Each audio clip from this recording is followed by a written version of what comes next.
Hey guys, and welcome back to another Protoss tutorial, and this is going to be a special tutorial video explaining a certain strategy known as the Protoss 4-gate. And if you guys watch some of my videos, you guys might have heard me refer to this strategy before. It is what it is. It's simply going 4 gateways and then quickly attacking your opponent and striking him while there's a window of opportunity. The 4-gate, of course, relies on you getting your gateways to warp gate technology and then using proximity pylons on the map nearer to your opponent's base so you can warp in your units closer rather than having them walk the distance from your gateways. Now, this build, I should talk a little bit about what it's good against, what it's bad against. In general, 4-gate is really good against almost everything. It's great against Zerg, equally good against Terran and Protoss as well. I've seen them used quite often before. And 4-gate isn't really weak to much, and the reason why I say that is because it's easy to transition out of 4-gate and then go to something like, oh, my probe goes down, and then go to something like Void Rays or transition into Robotech. One thing, if you are playing Protoss and you go for 4-gate, it's extremely important that you deny scouting. You do not want to allow your opponent to get into your base and find out that you are indeed going for a 4-gate strategy. Otherwise, he will be able to throw up static defenses, he'll be able to plan and get units out, and then your 4-gate will be nullified. So starting off with this build, a little bit about it is you do want to start pumping out probes ASAP with that chrono boost. And you want to get your gateway around 13. You can get it at 14 as well. A second pylon around 15 or 16, as you guys see there. And then once that pylon goes down, you wait until the gateway warps in, and you should have enough minerals to get the cybernetics core. So it's important to place the cyber core and the gateway at that ramp to help you block it off as much as possible so that he cannot get into your base and see what you're doing.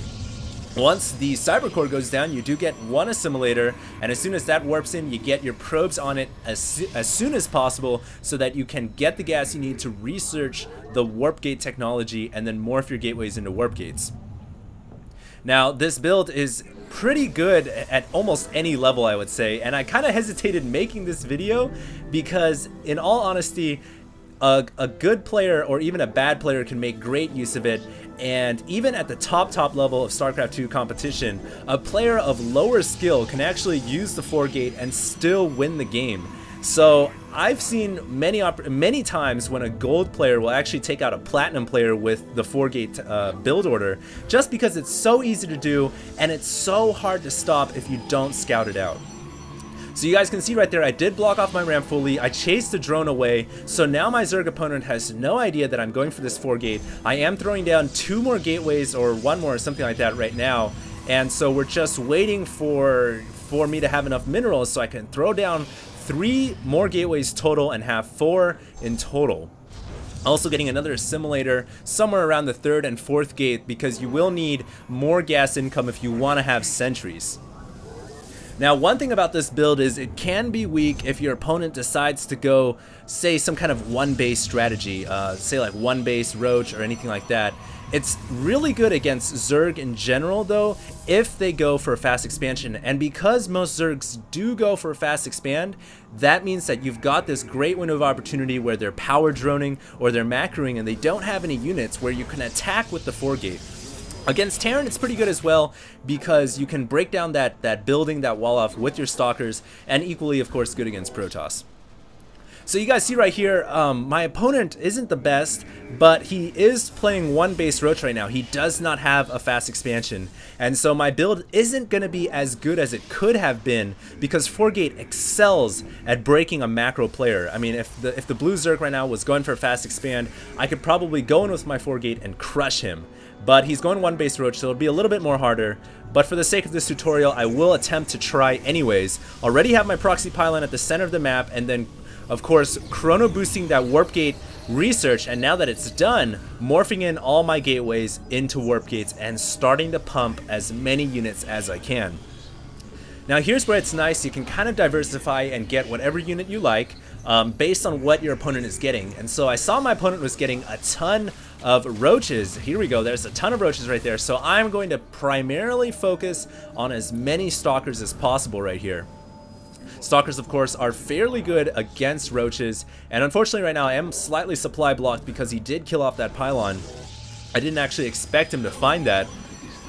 But here's my window of opportunity. I should move out and try to attack. And the nice thing about 4-gate is when you attack, you have that chance to transition into something better, such as going for your expansion, or perhaps transitioning into Robotech or something else.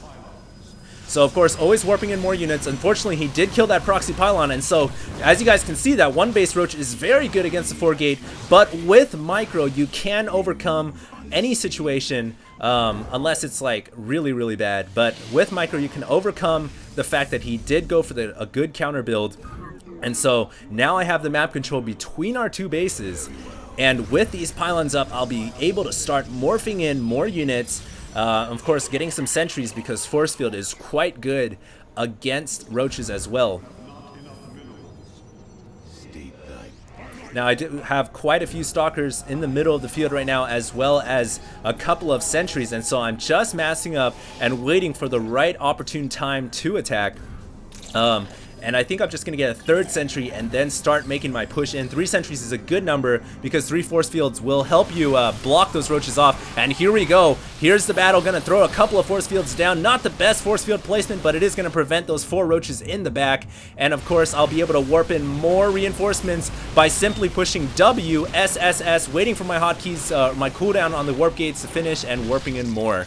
And so there we go, pushing my Zerg opponent back, and that is essentially the 4-gate strategy. And now you guys can see my opponent really has nothing that he can do, and that's pretty much game. I think, yeah, he left the game, and that's the power of the Protoss 4-gate. I kind of regret making this video because I expect a lot of Protoss players to start signing on to Battle.net and abusing this strategy hardcore.